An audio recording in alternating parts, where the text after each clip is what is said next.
व्यापारी होता, ज्याची बऱ्यापैकी खूप चांगली परिस्थिती होती, जो कामावर जायचा, त्यातून पैसे कमवायचा आणि पैसेसुद्धा खूप चांगले यायचे, जास्तीचे यायचे. म्हणजे साधारणतः त्याची परिस्थिती अजिबात गरिबीची नव्हती. आणि असंच एके दिवशी रात्री तो खूप विचारात बसला होता, दुःखी दिसत होता. त्याच्या पत्नीने त्याला विचारलं की काय झालं, तुम्ही दुःखी का आहात, कोणती चिंता आहे तुम्हाला, तुमच्या व्यापारात काही अडचण येते का? पत्नीने बराच आग्रह केला, पण व्यापाराने काहीही सांगितलं नाही. दुसऱ्या दिवशी सुद्धा त्याची तीच परिस्थिती होती. पत्नी त्याला म्हणाली की काय झालं, सध्या तुम्ही खूप चिंतित दिसत आहात, आज तर तुम्हाला मला सांगावंच लागेल, सांगा मला काय झालंय. तो व्यापारी म्हणजे तिचा पती तिला म्हणाला की अगं, मी तुला सांगितलं ना तर तू सुद्धा दुःखी होशील, तू सुद्धा माझ्यासारखी चिंता करायला लागशील. पत्नी म्हणाली की नाही, आज तर तुम्हाला मला सांगावंच लागेल.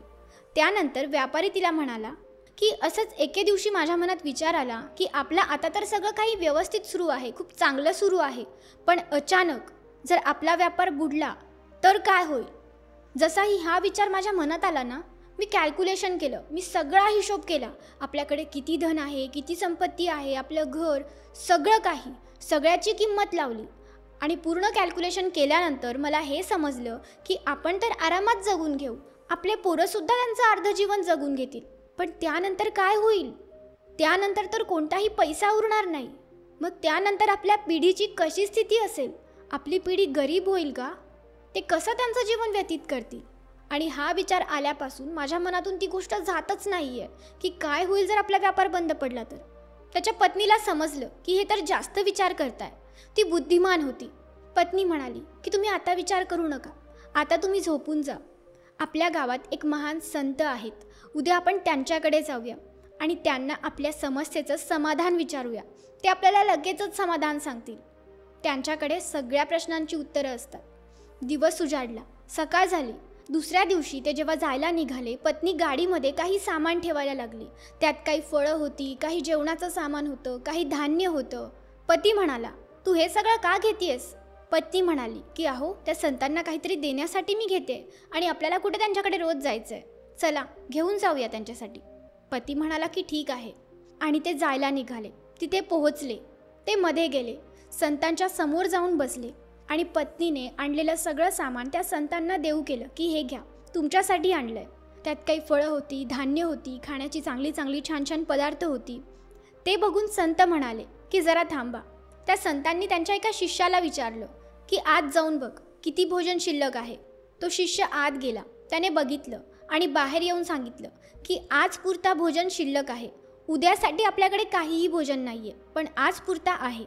यानंतर संत त्या व्यापाऱ्याच्या पत्नीला म्हणाले की मी तुमची भेट नाही स्वीकारू शकत, आज आम्हाला त्याची आवश्यकता नाहीये. पत्नी म्हणाले की नाही नाही, मी खूप प्रेमाने आणलंय, घ्या ना. यावर संत म्हणाले की हो, धन्यवाद, तुम्ही हे सगळं आणलं, पण आम्ही उद्याची चिंता करत नाही, उद्याची चिंता तर ईश्वर करेल. आज आमच्याकडे भोजन आहे ना, मग आम्ही हे नाही स्वीकारू शकत. हे ऐकल्यानंतर तो व्यापारी त्याच्या पत्नीला म्हणाला की चल चल, आपण आता घरी जाऊया. ती म्हणाली की आपण तर अजून काही विचारलं सुद्धा नाही, घरी कसले चालताय, आधी त्यांना विचारूया ना, आपली समस्या सांगूया. पती म्हणाला की नाही, त्याची काही गरज नाहीये, मला माझ्या प्रश्नाचं उत्तर आता मिळालं आहे. या संतांना उद्याची चिंता नाहीये आणि मी माझ्या पुढच्या 2 पिढ्यांचा विचार करतोय. किती मूर्ख होतो मी. आणि ईश्वरावर कुठेतरी विश्वास नसल्यावरच असं होतं. मित्रांनो, बऱ्याचदा आपण सुद्धा अशा क्षुल्लक गोष्टींची चिंता करत बसतो, ज्यामध्ये काहीही तथ्य नसतं आणि मुळात चिंता करून काहीही साध्य होणार नसतं.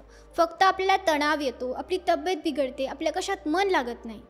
ह्या गोष्टीतून आपल्याला हेच शिकायला मिळतं की समाधानी राहा. जोपर्यंत आपण समाधानी राहत नाही ना, तोपर्यंत आपण खुश राहू शकत नाही.